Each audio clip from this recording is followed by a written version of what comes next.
Hey cuties, I'm Miles Sexton, a content creator, activist, and loud and proud disruptor of the norm. On our private bits, we talk about the things and people that don't get talked about enough, or at all. Trust me, as a sober, HIV positive, non-binary person, I would know. Join me as I chat with people in my life and from around the world whose stories deserve to be heard. Maybe you'll learn something new and you will definitely LOL. Our Private Bits is also part of the Acast Creator Network. All right, cuties. Today on Our Private Bits, we have a very special guest, Rowan Jette Knox, who is an award-winning Canadian author and human rights activist. Want to say hi? Oh, hey. It's so nice to be here. I'm so happy. I have been sliding into your DMs for literally it feels like over a year now. It's been a long time, and every time we get so close, it's and true. then something happens. It's just been a very tumultuous year, but like a good year, but just a very busy year. And life is lifing, you know. But here we are, and it's like I feel like it's happening at the time when it was meant to happen, so it's happening now. Agreed. You know, we were talking about doing like a video together, but this is like even more than what I could manifest because I actually get to meet you in person and get to like have this really beautiful conversation that I feel like is gonna just about to happen. So I'm very excited. Me too. Me too. So I'm just so proud of you, first of all, as now you have a second book. Like, this is so amazing. Your first book, honestly, to me, it was interesting. I started dating my partner, and he's trans, and I was like looking for resources to really kind of like learn more about people's journeys of transitioning. And your book was one of the first books that I actually like read when we first started dating, and I just think it was just so powerful because I think you really were able to kind of tell three people's perspectives and stories, you know, in your first book. It was called Love Lives Here, right?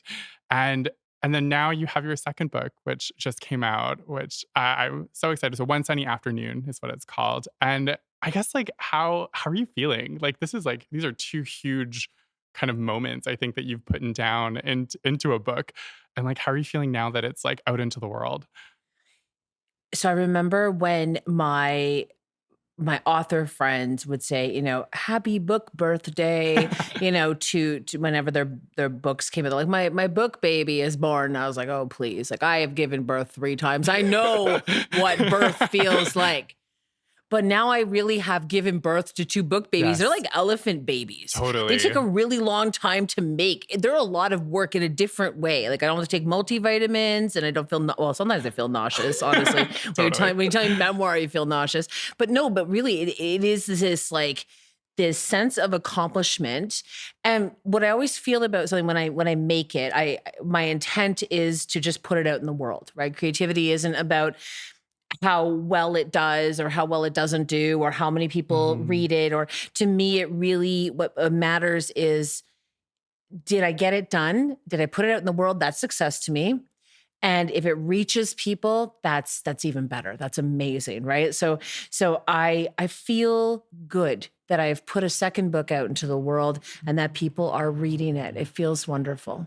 You should be so proud. And I like that you said that because I think a lot of us like hold ourselves back in so many scenarios of like, oh, am I going to be successful with it? Or are people going to read it? You know, so I think that that's a really good piece of advice of like, I think we need to do these things like for ourselves in hopes that maybe it'll, you know, maybe help other people. But like, I think it has to like start with, you know, ourselves and our journeys. You know, why is it important to us? Yeah, we get, I say this all the time, but I've had to learn over time that self-worth is innate. It comes from inside me. Totally. And yeah, it feels good when, I post a picture, I post a selfie and somebody's like, hey, you look fantastic today. You look great. You're so handsome or whatever it might be. Yeah, that feels wonderful. But I can't base my life on what other people think of me, and I can't base my life on what other people think of my work. Totally. So I know I'm meant to write. I love to write. Every part of me likes to write. And I love to write memoir because it helps me to share my experience with others, and it seems to resonate with people. But I can't derive my happiness from how other people receive things. And I think that social media has created this situation where a lot of us can get, and I have done it in the past. I absolutely have. I've fallen victim to this where I have derived that sense of confidence from others. But the problem is, as we know in One Sunny Afternoon, when that goes awry and when people start to push back and hate on you Mhm. on social media. If that's where you're gaining all your self-worth, that's dangerous. It really is, and I'm so happy, honestly, like, when I read the book, that those few chapters that were really focused in on sort of, like, the impacts of, like, the negativity of social media, like, it resonated so much with me because I also was sort of navigating a lot this year, like, I feel like there's been a huge shift in social media this year where the negativity is, like, just so much larger than I ever felt like it's been, and it's really hard to not let that, like, affect you mentally and physically, like, and to not take it on. So, like, reading, I think, those parts of your book and how you sort of guided through that, it made me feel a lot less alone, kind of in this world of like, us trying to navigate this new world of social media, and how to do it. But for those who haven't read the book, like, what would you like suggest, I think, to people who are maybe like having a hard time trying to navigate the negativity of social media? Well, I don't like to say social media isn't real life because it is a part of people's real lives for a Totally. lot of us, right? A lot of us who work online, who have friends online, who connect with people online, it is a part of our real lives. However, it's also a place where there are few to no consequences Mhm. when people want to be cruel. Totally. And people are making their issues into your issues when they hate on you. Yes. That is different from challenging someone who, say, is making, racist comments or, Mhm. expressing homophobia, that sort of thing. But the personal attacks really are about the person doing the attacking. Totally. And once we figure that out, once that mindset shifts and we're able to go, it really isn't about me, it is about the other person. It, Mhm. it can change. So you don't go, I think of it as like a restaurant. If Mhm. I'm sitting at a restaurant and the server comes over and hands me a plate of spaghetti and I ordered a Caesar salad, Yes. I'm not going to eat the spaghetti. I'll say, "Oh, hey, excuse me, this actually isn't mine, right? Mhm. I ordered this." On social media, it's a lot like that too. People will just come to your table and just start heaping plates of spaghetti at you, right? So Yeah, it's like, totally. P.S. I love spaghetti, and I will always choose it Same. over salad. But, but I mean, like, but that's sort of the analogy I use. We don't have to receive it just because Mhm. somebody is giving it to us. We Totally. can give it back. We can go, "Nope, that's yours."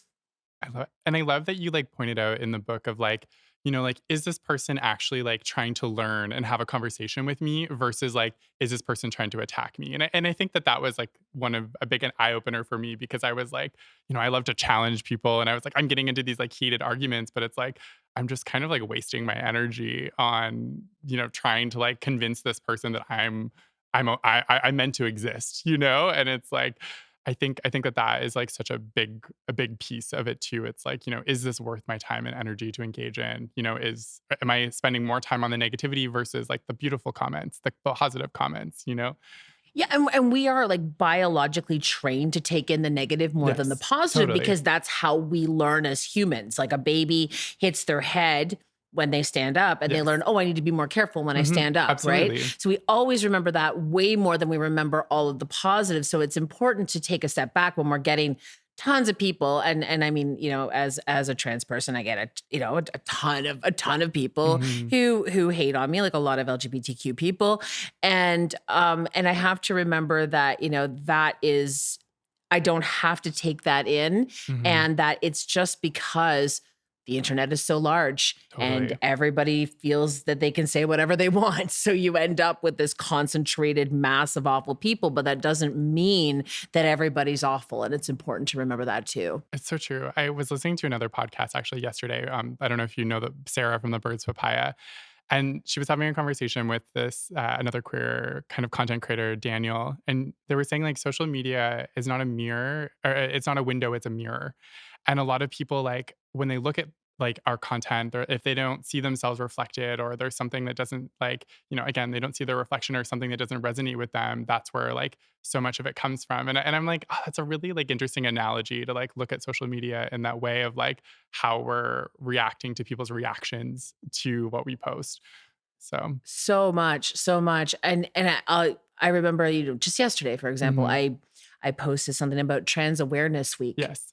and the amount of people who replied to me going, "Every week seems to be Trans Oh Awareness Week, God. and, don't you get enough attention? Don't we talk about you enough?"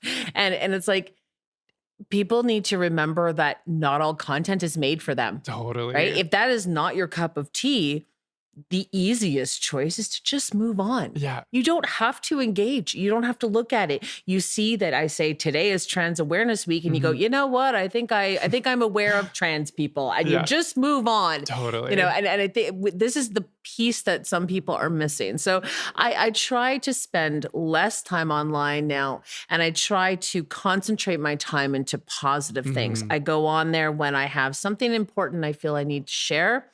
I want to celebrate some joy. I do Yes, a lot of that, a you lot of do. joy. And other than that, I go on occasionally to check out what my friends are doing, and that's it. And sometimes we need to set those boundaries, right? Like, I think that that is a learning in itself with the, like, what is our relationship with social media? What are the boundaries that I'm setting for myself that's protecting myself and keeping me within joy? Because I think a lot of us just use it so free willy, that we're not like actually like are kind of aware of the impacts that it could be having on us too, right? Yeah, it So can be very, very addictive, and I totally. have fallen into that for sure. Now, I know, I guess, like, when I look over both of your books, I think that, like, there's a very common theme of, like, evolution and healing and change. Like, what is your view on change, now at this point in your life? Because I feel like you and your family have been through so much. Like, how do you face change going forward now? I make it very clear in my books that I used to dread change. Yes. I was somebody who felt, because I was very bullied in school. I had a lot of things happen in my life. I was raised in a more Catholic sort of household, and Mhm. I was taught very much that life looked a certain way. And if you stood outside of that, it wasn't really my parents, but more sort of our community around us who sort of taught me that if you stand out in any way, Mhm. people are going to hurt you. Totally.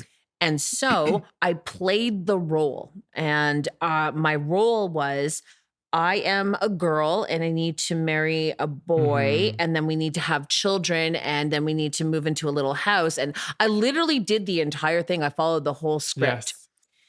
It didn't work out that way. Turns out I am a boy who married a girl.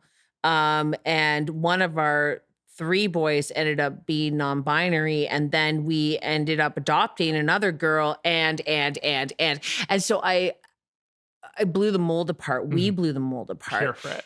And right?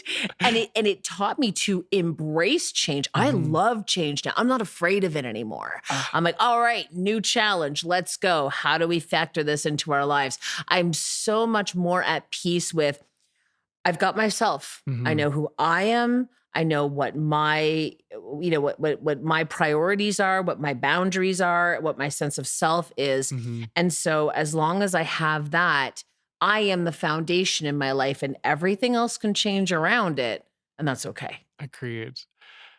I love that because I think, like, like you said, I think so many people, even myself included, are so afraid of change, or we just get so comfortable within, like, what is happening in our lives currently. And I think it is. I think change can be a beautiful thing. And I think when change is coming into our lives, it's sort of like the universe sort of telling us that, it's time to grow again, and like you've done the work to kind of like now get to this sort of next level of self, which I think is so important. I love that. I love that.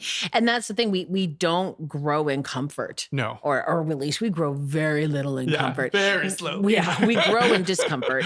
And it doesn't mean that life needs to be chaotic all the time. I No. mean, certainly that's not what I'm looking for in life. It has been more chaotic than I would have liked at times, many times. But it has all gotten me to this point where life is still evolving and life is still changing. But it is about extricating or excavating those lessons, because I sort of Mhm. feel like every time a massive change happens in life, it can feel like like our foundation just crumbled. Totally. And I use that analogy a lot when I give talks or when I'm writing, because I like to say we just pull from the wreckage the good parts and we Yes, build a new foundation, and that's exactly. okay. We're going to be okay. Change is inevitable, and trying to control anything outside of ourselves, including how much things are going to change, Mhm. is impossible. No, exactly. I mean, I also love the analogy of like a tree, you know, it's like every winter a tree has to lose its leaves in order to like nurture itself to like bloom again in the spring. And I'm like, and I always like, I someone told me that, a healer once told me that. And I was like, I have to like always take that into consideration, you know, like we have to have sort of these moments of being stripped down to like our, you know, our core, right? In order to like give ourselves the nutrients in order to like continue to grow. And I don't know. I love that one. I love that. I love that. And then it also sort of brings in this idea that we need to rest. Yes, You know, we exactly. we live in this hustle culture right now. And I mean some of us it's because we have to. We have to work all these jobs. We have all Mhm. these different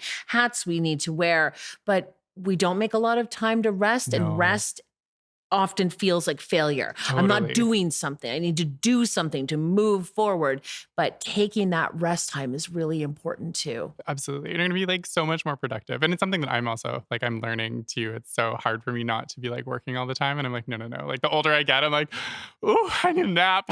You know? Yeah. I need to take this time for myself. Naps So are good. they're Bubble great. baths are good. Yes. Leaving your phone at home, which I've done occasionally, very Oh my rarely, God. but occasionally I leave the phone at home Yes. and I go to the coffee shop. And it's weird. It's weird You're to like so just have a naked. book. I just have a book or I someone love to it. talk to that I have to talk to in the actual face. And I don't Yes. get to look away at my phone. It's weird, but it's so it's a really good time to also get creative again, Mhm. to have those moments where the brain isn't distracted all the time. Exactly. Best thing. 100%.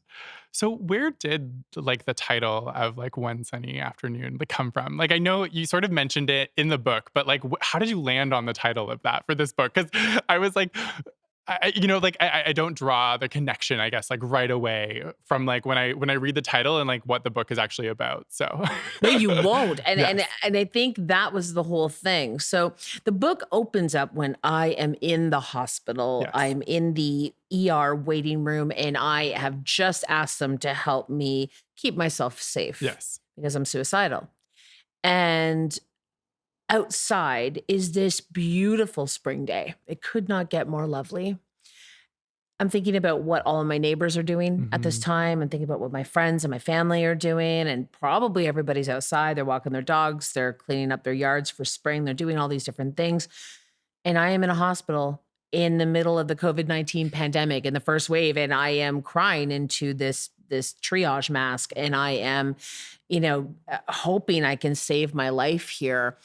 The juxtaposition between the two was striking. Mhm. And also, it gave me some hope because I was like, okay, I might be feeling miserable in here, but maybe if I just stick around and do what I need to do, I'll get to see the sun again, proverbially. Absolutely. Wow, is that even a word? Am I using the right word? Sure. Sure, let's go with it. The proverbial sun. There we go. I don't know if proverbial is. This is a problem with knowing two languages and growing Yeah, up there you with go. it, right? I'm French and English. It I make up blends. words sometimes. And then I'll get like my editor will be like, what is this word with a question mark? It's like, whoops. Roll with it. Okay, that's really cool. And so like I feel like too, so from the title and then you sort of go into like the guts of the book. And I feel like one of the big things that I think you talk about a lot is like trauma and how like trauma can like manifest itself in our lives, how trauma can like have a resurgence, you know, in moments where it's like feeling activated. Like, I feel like a lot of us are not super aware of, like, that happening, and you and myself included, you know, like, even just recently, I feel like I've been, like, navigating through some, like, activations of past trauma, and I'm like, "Oh, wow, I thought I, like, had moved on from that," and it's like, you know, it was so long ago, but yet here it is still, I'm 32, and it's like and it's still finding itself presenting in my life. So, like, I know that you do talk a lot about, I guess, like, the tools and, like, the journey that you went on, but I was wondering if you could maybe just share a little bit of, like, how you sort of have faced, I guess, like, trauma and how you've, I guess, like, addressed it when it's been activated for you. Yes, I really like to know how things work. Yes. So, thanks to that visit at the hospital, it's not a spoiler that I was diagnosed with a complex trauma disorder. Mhm. And then I started working with a psychiatrist and I started to do therapy. But I also really wanted to know how trauma works. Mhm. Because if I could understand how it works, then when I'm meditating, when I'm feeling those, those triggers, the after effect of a trigger that happens or whatever it is, I can remember, okay, so this is what my body's doing. Let's try and, calm that down. The whole, the long and short of it is trauma gets stored in the body. And Mhm. we know that that's not a woo-woo thing. That's an No, actual thing. It gets literally. it gets stored in the body. And can pass on generationally, like, through your DNA. Absolutely. It's Oh, yeah. epigenetics. Yeah. It's Ooh, fascinating it really stuff. It is. really is. And so the nervous system's really old. It doesn't understand language. It doesn't understand anything Mhm. except I'm safe or I'm not safe. Yes. And when I feel not safe, I'm going to activate. And that's where we get those trauma responses. Sometimes that's physical responses, Mhm. sometimes it's emotional or Yes. mental responses.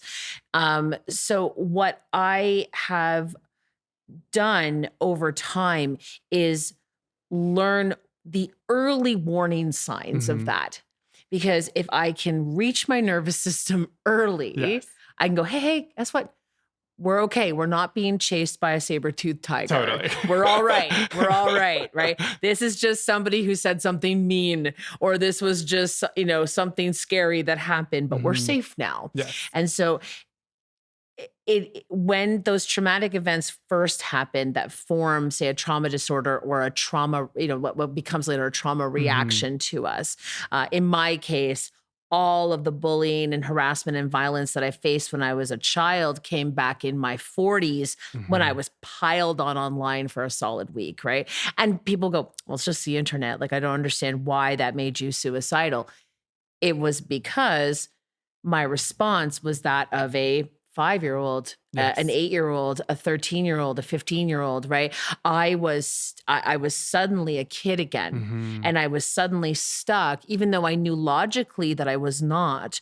I I was very much in every other way a child responding like a child and felt extremely unsafe. Mhm. And so once I knew what that was, I could start to really take care of that child inside of me.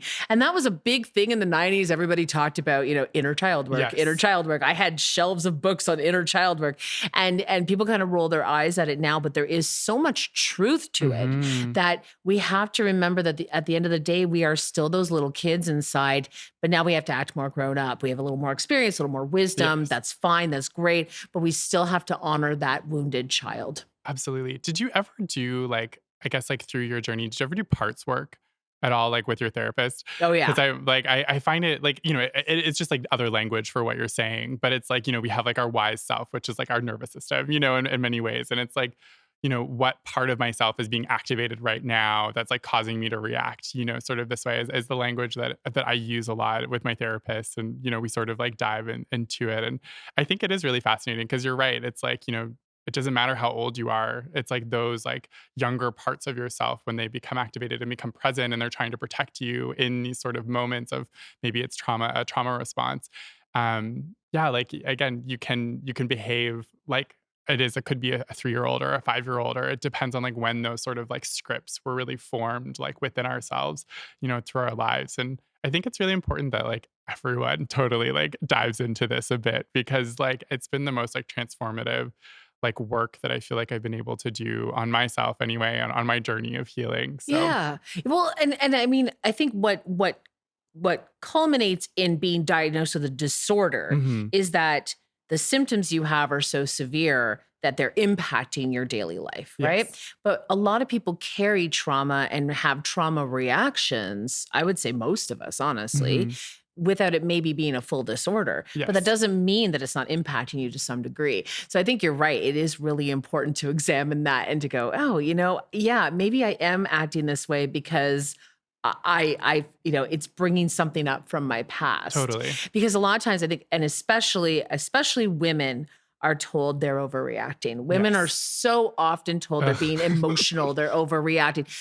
Women, girls were raised, and I was raised as a girl, and so I have a little bit of personal experience here, but girls were raised not to have a voice, not to Mhm. speak out, not to, to be more subservient to people please. And so all of that stuff gets stuffed way down. And anytime it comes back out, somebody says, oh, is it that time of the month or something horrible? And it's true. It really happens. It's awful. And so, yeah, so I just want to say, it's okay to have those strong reactions sometimes. It's just a matter of finding out what you need from yourself in those moments. Totally. And like, realizing like where a lot of that comes from too, right? Because like these are like these very like colonial constructs that were designed to control basically like women and different other minority groups. Like, that they're just didn't want them to be more powerful than like the white man. And it's like, ugh,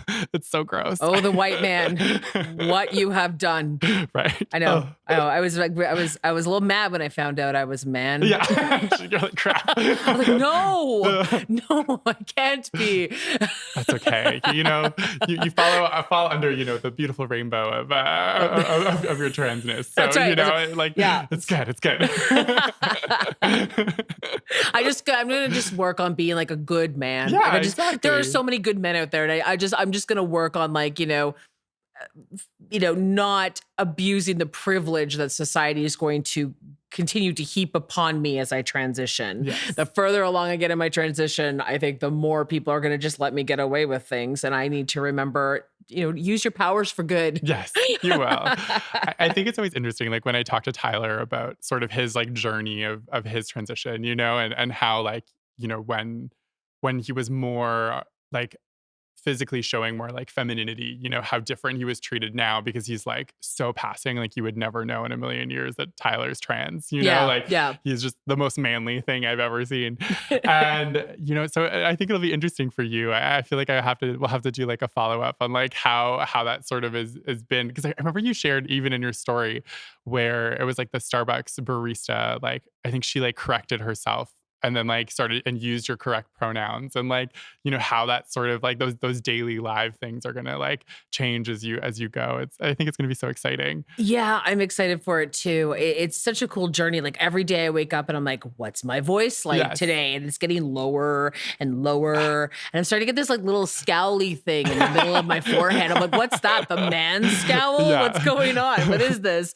Right. So yeah, but I am really looking forward to it. And today I did planks, like you know, planks. So good. Wow. I've been working out for 10 years. Yes. I've been on T for 2.5 weeks and I can do planks now. It's not fair. It definitely not fair. gives a boost of energy. It's That's for sure. ridiculous. Ridiculous. Now, because of like, I guess within your household, you have like now three of you have sort of transitioned, I guess, like through your journey, right? Yes. So how like it was first with your son, right, who transitioned, or sorry, non-binary, your non-binary child Yes. transitioned first, sorry. Yep. So like, do you think that like your child sort of like allowed a bit of like permission for your, I guess like your wife to transition like first, and then like that like, snowballed into like inspiring you? Like, I'm curious a little bit about like that sort of journey, I guess. Yeah, I'd like to tell this journey because very recently, last week, in fact, the Daily Mail decided that they Yes. were going to write about my family. Oh. And when the Daily Mail writes about your family, they don't always get everything right. No. And so I read a lot about myself that frankly wasn't true. One of the things that they really tried to push, I believe, in my opinion, in that story was that I had once said that, trans joy is contagious, right? And I did say that. That is absolutely true. I said it not too long ago. But that doesn't mean that being trans is contagious, No. right?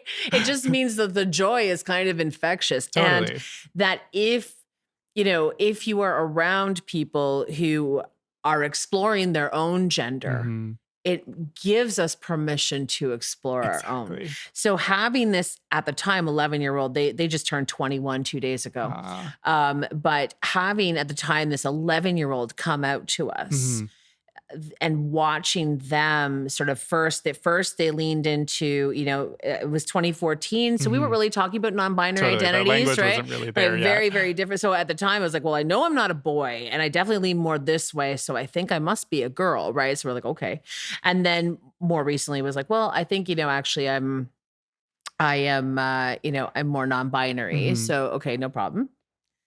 Um, watching that process and then watching my wife get, you know, um, some courage from that and Mhm. some hope from that and come out herself.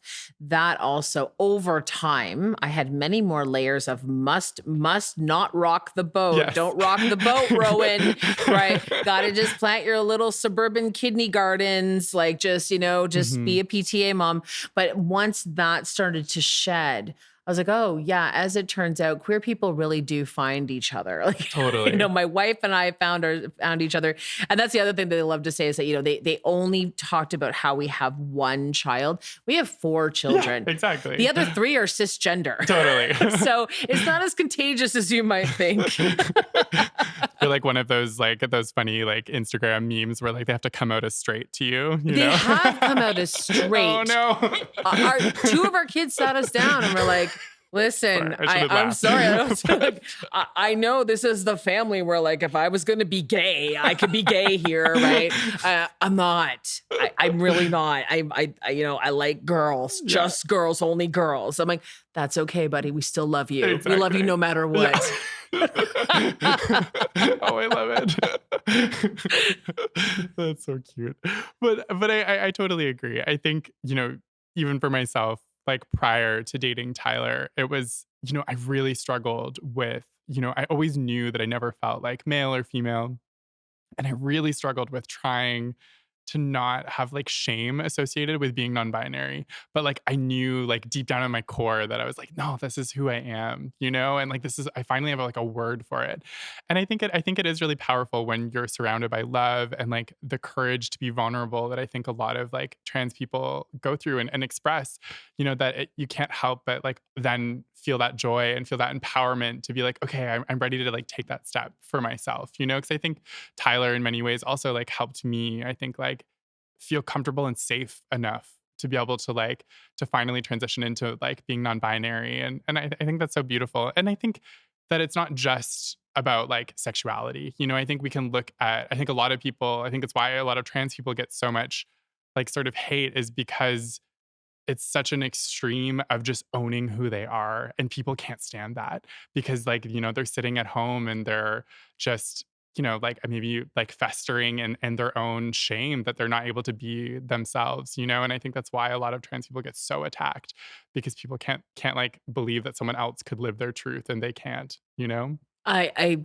fully agree because I was one of those people, Yeah. not specifically with trans people, Yes. but I remember meeting people who were like, "Oh no, I don't want kids." Yeah. Right? And I was like, "What do you mean you don't want kids?" Right? So you're married, but you don't, and you have a house, but you don't want Mhm. kids. Like you don't want. It's not because of a financial reason. Like, no, we just don't want kids. And I was like, I don't understand. That doesn't make sense. And what it was I was a very young parent and I was judged very harshly for being a young parent. And I Mhm. have no regrets over my choices. I love my children so much. I always had the option to not have children, but I had children. And I felt like I had to defend that choice. Mhm. And it got to the point where because I had to defend that choice, anyone else's choice that was different from mine was wrong. Totally. Right. And that's the growing that we have to do as people. And I meet a lot of people, especially online, who are not there yet. And I just sort of try to give them a bit of grace and go, I hope that you get there too, because it is so much more freeing when you realize other people's lives really don't impact you that much. No. Right. Like just don't oppress me and I'm good. Yeah, Like exactly. it's good. That's I'm all I fine. ask for. Do whatever you want. Yeah. Oh my gosh. So what do you think that people or maybe just don't understand about trans people? I feel like, there's still so much misinformation that exists out of there. And I think from, I think not only yourself, but your family, what do you think people still aren't clicking or understanding yet? I think they think it's really new. Mhm. Right? A lot of Yes. people think it's really new. It's some, liberal, conspiracy Mhm. concoction. I hear these things all the time, Yes. every day. And I'm like, you need to pick up a history book. Exactly. You just need to see that we have always been here. We Mhm. have been here for millennia. And in some cultures, we were celebrated. Totally. And then this one oppressive type of culture took over the majority of the world. And Mhm. because of that, trans people have been, all but forgotten for a while. And now we're making a comeback in a more visible way. This is threatening, Yes. but to people, even though there's nothing threatening about it and it's Mhm. not new.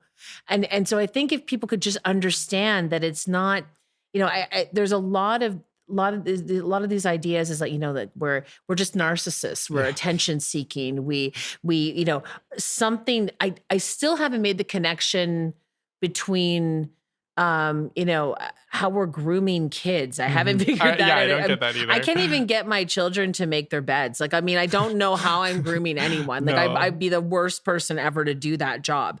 But it's just that we have, like, I think you nailed it. Mhm. We're just the most authentic version of Mhm. ourselves. That's it. Full stop. Totally. Nothing about it is threatening. You said it. It's true. And I like, I truly do hope that, now, even though I think social media can have this very like negative, the negativity cloud that exists within it, I do think that like with reclaiming our history, I think that I'm hoping will like help people understand even more because like you said, like, we look at so many civilizations that like, down to like the beginning of the civilization, like trans people have existed and some of them, still exist. We still have like the Hydra in India, I love that like, we now have a term of like two spirit, which, we have as a blanket term that we're using for, a lot of the indigenous communities. But, that it's like exactly we have been here all along and we're just trying to like reclaim what has been erased, and within society that we live in and I strive for it too because it's like I just people are like oh you're so flamboyant, you're so like all you care about is like how you look like on social media, and I'm like no that's not true at all. Like I just want to live in my joy and I want to live in my truth, and like I want to do the things that people told me for such a long part of my life that I was wrong to do, and like I need to embrace that now. And I think that's where this is coming from. It's not coming from a place of narcissism, you No, know? and I've never gotten that feeling from you Yeah, ever. okay. Your vibe is so amazing and it helps people because we need to see ourselves reflected in others. Totally. We need to see that it's okay for us to be ourselves. Yes. Just before I got here today, I got a message from someone on Instagram who said, "My friend sent me your reel." So I had posted a reel this week where I had, this is my voice 1 day on Yes. testosterone. This is my voice 14 days on testosterone. And I was so happy Yeah. to see, to hear the drop. Right. And this person messaged me and said, "My friend sent me your reel, and I have um, decided, despite my fears that it won't work for me, or any apprehension I might Mhm. have, that was my deciding factor that I need to go talk to my doctor about Ah, I hormone love replacement it. therapy." And I'm like, "That's amazing, right?"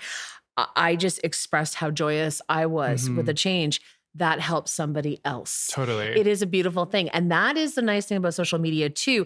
I will speak of its ills. Absolutely. I think that we have some growing to Mhm. do in that area.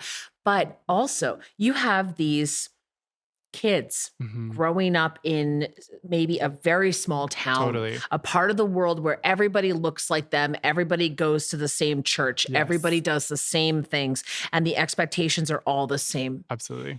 And they get to go on somewhere like Instagram or TikTok or Mhm. wherever they might be, and they are able to see this whole world out there of Mhm. diversity that I did not get to see when I grew up in Totally. my small Same here. town, right? Like I was not subjected to that. I never had that experience.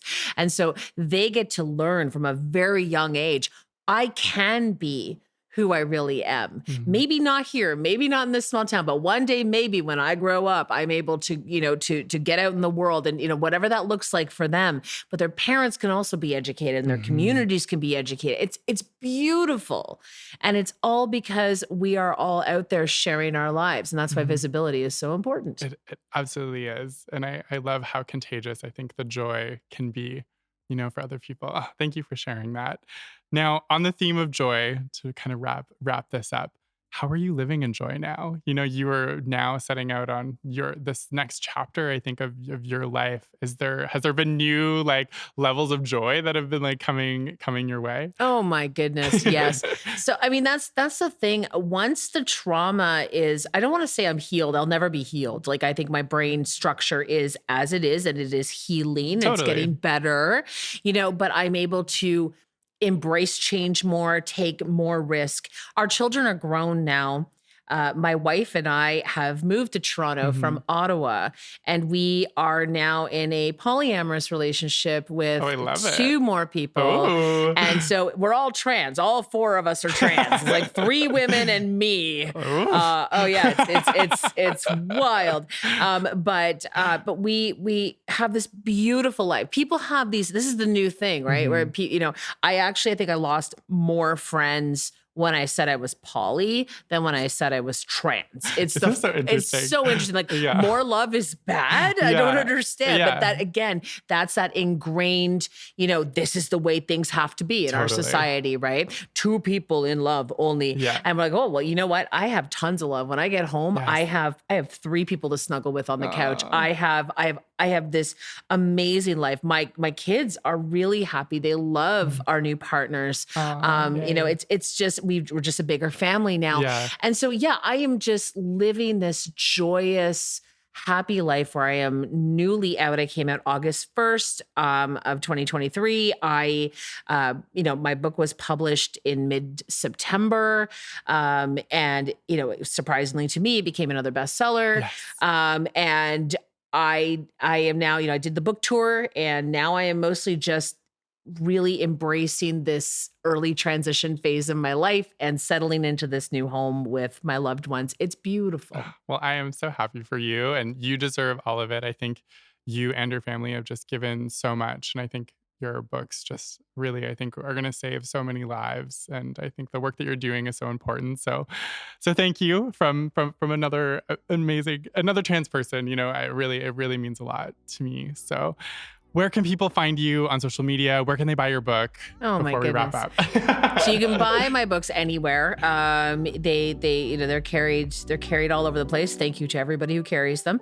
And there's also an ebook version and there's an audiobook version that is read by me. Yes.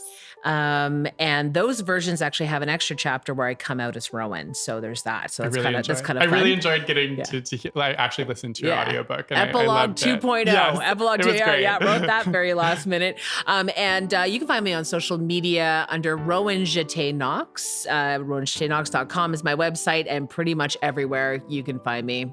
Rowan Jette Knox. Love it. Well, thank you so much for coming on the podcast. This was such a treat. Well, thank you. I had a great time. Oh, good.